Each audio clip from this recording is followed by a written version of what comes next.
आइए जानते हैं आज के प्रमुख अंतर्राष्ट्रीय खबरों को। पहले एक नजर हेडलाइंस पर। संसद के इतिहास में लोकसभा स्पीकर को हटाने का आ चुका है प्रस्ताव। जाने कैसे हटाए जा सकते हैं सभापति। भारत ने अब तक रूस से तेल खरीद पर पूरी रोक लगाने की बात क्यों नहीं कही। यूपी दिल्ली से बिहार तक बड़ी राहत, मौसम विभाग ने कर दी बड़ी भविष्यवाणी। सरकार को नोटिस दिए बिना हम आदेश नहीं दे सकते, पाक कोर्ट ने खारिज की इमरान खान से मुलाकात की मांग। सऊदी अरब के पास परमाणु बम, अमेरिका और इजराइल भी जानते हैं ईरान के पूर्व कमांडर का सनसनीखेज दावा। नहीं माना ईरान तो अकेले करेंगे अटैक, इजराइल ने अमेरिका को दी चेतावनी। बांग्लादेश की अमेरिका के साथ ट्रेड डील, टैरिफ में ये छूट मिली। अंबुजा सीमेंट और सांघी इंडस्ट्रीज के विलय को मंजूरी, क्या होगा शेयरधारकों पर असर। अपना सिर नीचे रखो और काम करते चलो, बॉलीवुड में सर्वाइवल पर बोली शनाया कपूर। और भारत के साथ अब मैच खेलने के लिए तैयार हुए पाकिस्तान पर क्या बोले विराट कोहली के पूर्व कोच। संसद में लोकसभा स्पीकर का पद निष्पक्षता, संवैधानिक मर्यादा और लोकतांत्रिक संतुलन का प्रतीक माना जाता है, लेकिन जब स्पीकर की भूमिका पर सवाल उठते हैं तो उनके खिलाफ कार्रवाई की एक तय संवैधानिक प्रक्रिया भी मौजूद है। लोकसभा के पूर्व महासचिव पीडीटी आचार्य के अनुसार स्पीकर के खिलाफ अविश्वास प्रस्ताव नहीं, बल्कि संविधान के तहत रिजोल्यूशन टू रिमूव स्पीकर यानी स्पीकर को पद से हटाने का प्रस्ताव लाया जाता है। यह प्रक्रिया संविधान के अनुच्छेद 94 और लोकसभा के नियमों में दर्ज है। नियमों के अनुसार लोकसभा का कोई भी सदस्य स्पीकर को हटाने के लिए लिखित रूप में लोकसभा के सेक्रेटरी जनरल को नोटिस दे सकता है। सामान्य तौर पर 2 सांसद मिलकर यह नोटिस देते हैं। इस नोटिस में स्पीकर के खिलाफ कार्रवाई के कारणों को स्पष्ट, सटीक और ठोस आरोपों के रूप में दर्ज करना अनिवार्य होता है। बीते साल जब अमेरिका ने रूस से तेल खरीदने को लेकर भारत पर 25% के अतिरिक्त टैरिफ की घोषणा की थी, तब रूस में भारत के राजदूत विनय कुमार ने समाचार एजेंसी स्पुतनिक को दिए गए इंटरव्यू में अमेरिकी टैरिफ को अनुचित, अव्यावहारिक और गलत बताया था। उन्होंने कहा था कि भारत सरकार की नीति सबसे पहले राष्ट्रीय हितों की रक्षा करने की है। व्यापार व्यावसायिक आधार पर होता है और अगर सौदा सही है तो भारतीय कंपनियां सबसे अच्छे विकल्प से तेल खरीदेगी। यूक्रेन पर रूस के हमले के बाद से भारत रूस संबंधों पर पश्चिमी देशों का भी खासा दबाव देखने को मिला है। तेल आयात पर यह विरोध कई बार सामने आया है। उत्तर भारत के कई राज्यों में मौसम धीरे धीरे बदल रहा है। लगातार दिन में तेज धूप निकलने से कड़ाके की ठंड से राहत मिली है। हालांकि सुबह और शाम के समय अब भी हल्की ठंड महसूस हो रही है। मौसम विभाग के अनुसार आने वाले दिनों में ज्यादातर मैदानी इलाकों में मौसम सामान्य रहेगा, लेकिन पहाड़ी क्षेत्रों में मौसम फिर बिगड़ सकता है। भारतीय मौसम विभाग ने बताया कि पश्चिमी विक्षोभ के असर से पश्चिमी हिमालयी इलाकों में 10 से 11 फरवरी को बारिश और बर्फबारी हो सकती है। इस दौरान 30 से 40 किलोमीटर प्रति घंटे की रफ्तार से तेज हवाएं चलने की संभावना है। जम्मू कश्मीर, लद्दाख, हिमाचल प्रदेश और उत्तराखंड में मौसम ज्यादा खराब रहने का अनुमान है, जबकि देश के बाकी हिस्सों में किसी बड़े बदलाव की उम्मीद नहीं है। मौसम विभाग ने पूर्वी उत्तर प्रदेश, बिहार, असम, मेघालय और तटीय आंध्र प्रदेश में 10 फरवरी तक सुबह के समय घने कोहरे की चेतावनी दी है। कोहरे की वजह से रेल, सड़क और हवाई यातायात पर असर पड़ सकता है। लोगों को सुबह के समय सावधानी बरतने की सलाह दी गई है। पाकिस्तान के सुप्रीम कोर्ट ने सोमवार को जेल में बंद पूर्व पाक पीएम इमरान खान से तत्काल मुलाकात की मांग वाली अर्जी खारिज कर दी। अदालत ने कहा कि सरकार को नोटिस दिए बिना ऐसा कोई आदेश जारी नहीं किया जा सकता।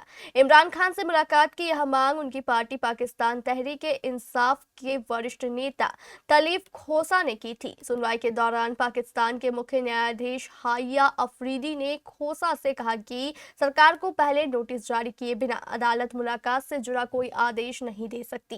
हालांकि अदालत ने इमरान खान से मुलाकात की मांग पर सरकार को मंगलवार के लिए नोटिस जारी कर दिया था। सऊदी अरब के पास न्यूक्लियर बम है और अमेरिका भी इस बात को जानता है। ईरान के इस्लामी क्रांतिकारी गार्ड के पूर्व शीर्ष पदाधिकारी हुसैन कनानी मोगदम ने यह दावा किया है। अमेरिकी पत्रकार रिक सांचेज से बात करते हुए हुसैन कनानी मोगदम ने कहा कि हम जानते हैं कि सऊदी अरब के पास न्यूक्लियर हथियार है। सऊदी ने दुनिया को यह दिखाया है कि उसके पास परमाणु बम नहीं है, लेकिन ये सच्चाई नहीं है। ईरानी अफसर का यह दावा दुनिया में नई हलचल मचा सकता है। ग्रीन पार्टी के राजनेता और पूर्व IRGC कमांडर ने इंटरव्यू में दावा किया है कि सिर्फ ईरान ही नहीं, अमेरिका और इजराइल को भी सऊदी के पास परमाणु होने की जानकारी है। अमेरिका और इजराइल के साथ सऊदी की इस मुद्दे पर बातचीत होती रही है। सऊदी के परमाणु हथियारों को स्वीकार करने के बदले अमेरिका उससे इजराइल को मान्यता देने की शर्त रखता है। अमेरिका बार बार ईरान के सैन्य कार्रवाई की चेतावनी दे रहा है। इस बीच इजराइल के PM बेंजामिन नेतन्याहू वॉशिंगटन दौरे की तैयारी कर रहे हैं, जिस वजह से अमेरिका ईरान वार्ता की दिशा और सैन्य तनाव को लेकर चिंताएं बढ़ रही है। इजराइल के रक्षा अधिकारियों ने चेतावनी दी है कि तेहरान का बढ़ता बैलिस्टिक मिसाइल कार्यक्रम हमारे अस्तित्व के लिए खतरा पैदा कर सकता है। इजराइल ने अमेरिका के राष्ट्रपति डोनाल्ड ट्रंप को चेतावनी दी है कि अगर ईरान उसके तय किए गए बैलिस्टिक मिसाइल रेड लाइन को क्रॉस करता है तो वह अमेरिका के बिना भी अकेले तेहरान पर सैन्य कार्रवाई कर सकता है। यरूशलेम पोस्ट की रिपोर्ट के मुताबिक इजराइल ने कहा कि फिलहाल ईरान उस सीमा तक नहीं पहुंचा है, लेकिन उसके अधिकारी तेहरान की गतिविधियों पर कड़ी नजर रखे हुए हैं। इजराइल ने दो टूक कहा कि वह अपना फ्रीडम ऑफ एक्शन सुरक्षित रखेगा और किसी भी हालत में ईरान को ऐसे हथियारों को दोबारा इजाजत नहीं देगा जो इजराइल और उसके पड़ोसी देशों के लिए खतरा बन सकता है। अमेरिका ने बांग्लादेश पर लगाए गए टैरिफ की दर घटाकर 19% कर दी है। सोमवार 9 फरवरी को दोनों देशों के बीच एक व्यापार समझौते पर हस्ताक्षर किए गए। व्हाइट हाउस की ओर से जारी दोनों देशों के संयुक्त बयान में कहा गया, अमेरिका और बांग्लादेश ने अपने द्विपक्षीय आर्थिक संबंधों को मजबूत करने के लिए रेसिप्रोकल ट्रेड पर सहमति जताई है। संयुक्त बयान में समझौते की मुख्य शर्तें बताई गई है। इसमें कहा गया है कि अमेरिका बांग्लादेश के सामानों पर टैरिफ दर को घटाकर 19% करेगा और ऐसे उत्पादों की पहचान करेगा जिन पर 0% टैरिफ लगेगा। राष्ट्रीय कंपनी कानून न्यायाधिकरण यानी NCLT ने अडानी ग्रुप की अंबुजा सीमेंट्स और सांकी इंडस्ट्रीज के मर्जर स्कीम को मंजूरी दे दी है। यह मंजूरी मुंबई बेंच की तरफ से दी गई है और इसके साथ ही दोनों कंपनियों के विलय की कानूनी प्रक्रिया भी पूरी होने की दिशा में बड़ा कदम पूरा हो गया है। यह मर्जर स्कीम 1 अप्रैल 2025 की नियुक्ति तिथि से प्रभावी मानी जाएगी। हालांकि इसका अंतिम प्रभाव तब होगा जब NCLT का आदेश रजिस्ट्रार ऑफ कंपनीज के पास दाखिल किया जाएगा। इस विलय के बाद सांघी इंडस्ट्रीज पूरी तरह अंबुजा सीमेंट्स में विलय हो जाएगी, जो अडानी ग्रुप की प्रमुख सीमेंट कंपनी है। मर्जर के तहत सांघी इंडस्ट्रीज के शेयर धारकों को हर एक शेयर के बदले अंबुजा सीमेंट्स के 0.372 इक्विटी शेयर मिलेंगे। यह पूरी तरह शेयर स्वैप डील है और इसमें किसी तरह का कैश भुगतान शामिल नहीं है। इस विलय के बाद सांघी के शेयर धारक सीधे अंबुजा सीमेंट्स के शेयर धारक बन जाएंगे और अंबुजा नए इक्विटी शेयर जारी करेगा। अंबुजा सीमेंट्स ने दिसंबर 2024 में मर्जर शेयरों की जानकारी दी थी। बॉलीवुड में इन दिनों भाई भतीजावाद, प्रिविलेज और सोशल मीडिया पर होने वाली छानबीन को लेकर अक्सर बहस छिड़ी रहती है। ऐसे माहौल में संजय कपूर की बेटी शनाया कपूर अपनी एक अलग सोच रखती है। शनाया का मानना है कि फिल्म इंडस्ट्री में उनका सफर कोई सर्वाइवल की जंग नहीं है, बल्कि सीखने और आगे बढ़ने का एक सुनहरा अवसर है। मीडिया से बात करते हुए उन्होंने बताया कि वे सोशल मीडिया पर होने वाले जजमेंट और आलोचनाओं का सामना कैसे करती है। उन्होंने साफ किया कि उनका पूरा फोकस केवल अपने काम पर है और वे मानती है कि इस ग्लैमरस दुनिया में कड़ी मेहनत के साथ साथ किस्मत का भी बड़ा हाथ होता है। अक्सर स्टार किड्स से इंडस्ट्री में टिके रहने या सरवाइव करने के बारे में सवाल पूछे जाते हैं, लेकिन शनाया इस बात से इत्तेफाक नहीं रखती। उनके लिए यह समय सिनेमा का हिस्सा बनने के लिए बेहद रोमांचक है, क्योंकि दर्शक थिएटर में लौट रहे हैं और हर तरफ नए तरह के प्रोजेक्ट पर काम हो रहा है। शनाया कहती है, मैं बस इस सफर का आनंद ले रही हूँ और खुद से यही कहती हूँ कि अपना सिर नीचे रखो और बस काम करते रहो। अपनी तुलना किसी और से करने का कोई फायदा नहीं है, क्योंकि यूनिवर्स ने आपके लिए पहले से ही कुछ अच्छा सोच रखा है। उन्होंने आगे कहा कि मुझे इस बात पर सच में बहुत यकीन है, खासकर हमारी इंडस्ट्री में।